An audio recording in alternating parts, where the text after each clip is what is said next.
Welcome on board to the Bermondsey Bergkamp.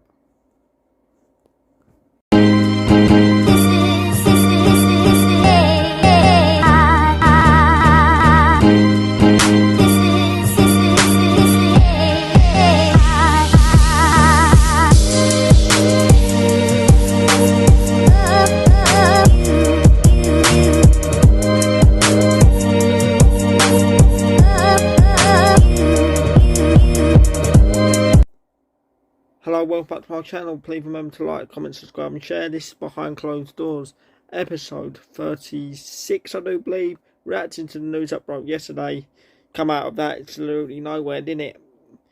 He did say be patient. He did say we're looking after going after team's best players, and bish bash bosh, Millwall break their record transfer fee for talented, very talented 23-year-old Dutch midfielder Zane Fleming.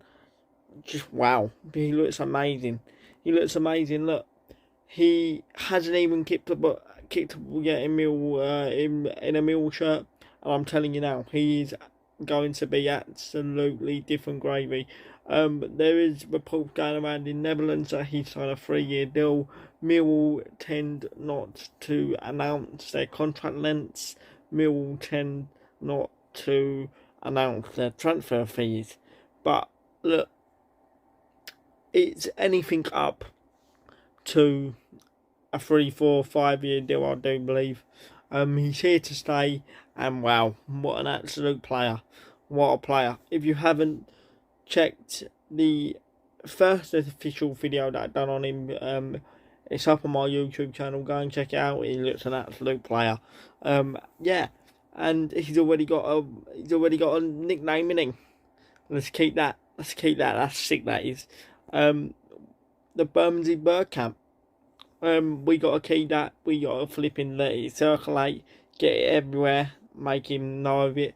So yeah, welcome on board to the Bermondsey Bergkamp, and there is a couple of suggestions going around that it was 1.7, it was 2 million, 2.5. Either way, we broke our transfer record. He's here to stay. Zane Fleming is a lion, and I'm absolutely buzzing to see him in action. He said I'd do my talking with the ball at my feet. I let my magical feet do the talking. So let that can please. I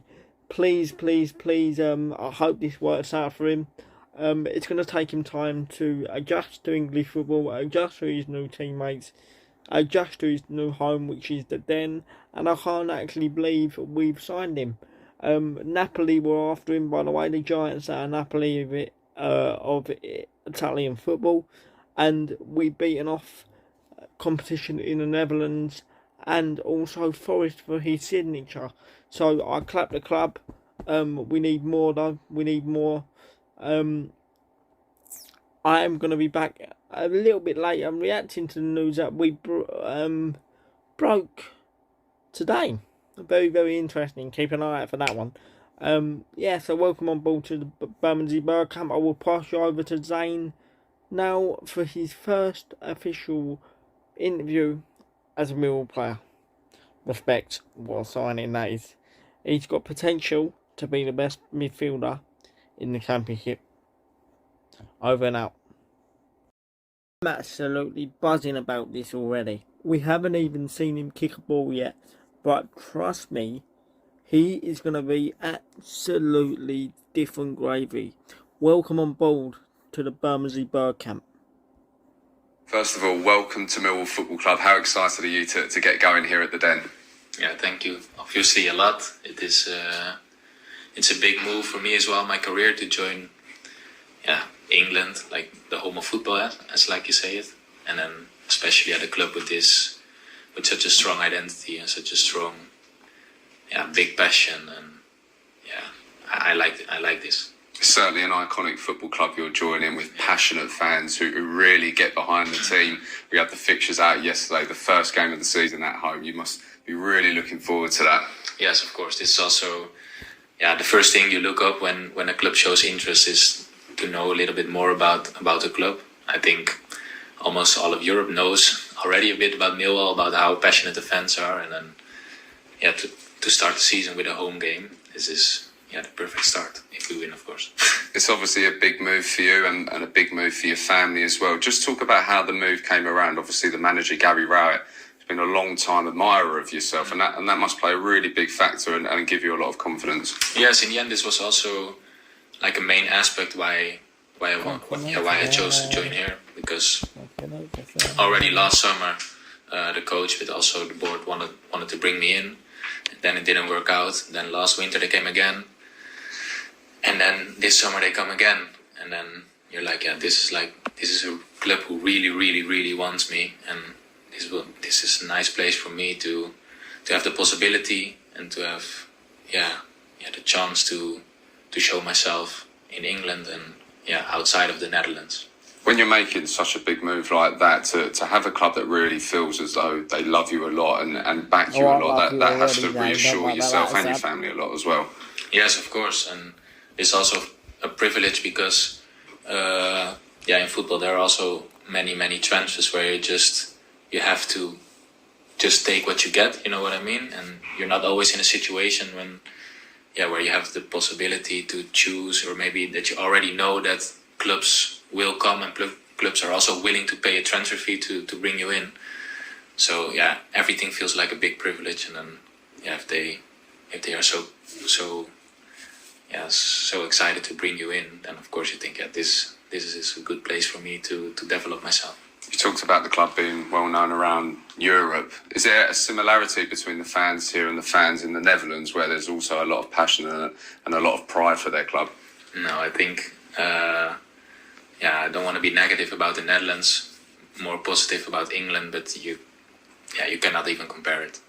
It's a disrespect to England if you compare the average fans in the Netherlands to how passionate everyone is here. And then, like in the Netherlands, of course, in the first tier you also have many beautiful clubs with good fans, but here it's even on the second tier, on the third tier, like every club almost has this kind of love for football. So this is really different. Yeah, they certainly know how to create an atmosphere here and a buzz.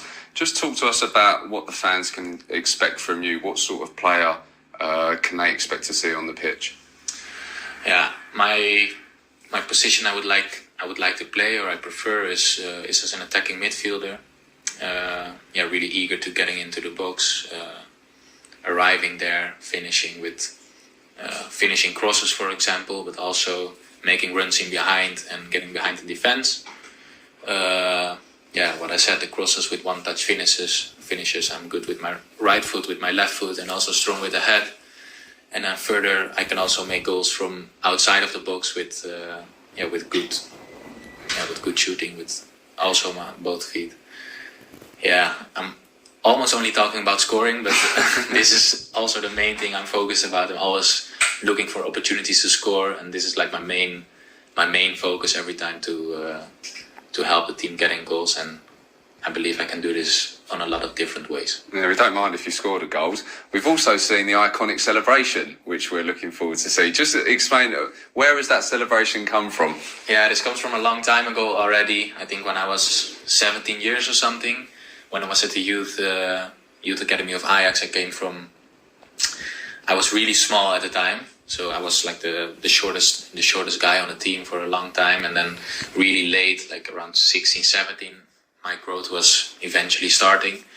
And when I got out of this, I had problems with getting to know my body again. Everything was difficult. And from having a good position in the club, in my team, and being a prospect for going to the first team, it changed a little bit by having to fight myself back in these positions. And at that time, that was tough to do. And this celebration was like the symbolic thing of this comeback, more or less.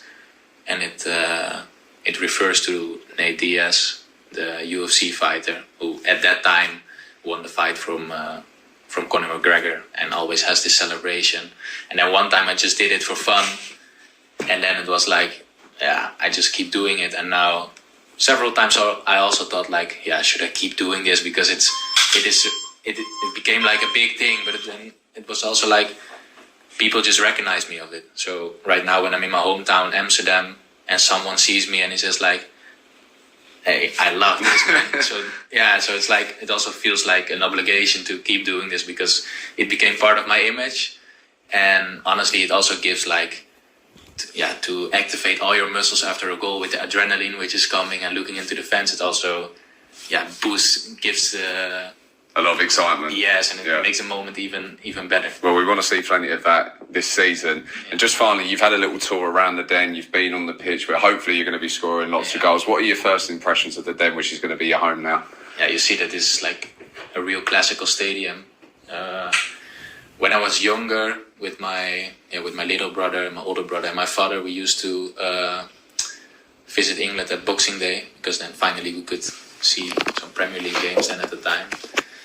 And there we saw like the bigger stadiums, the new stadiums, but also the small stadiums and the really the classical ones. And I think this is one who gives you that atmosphere once you walk in with tiny spaces, and then you come out and you see this pitch.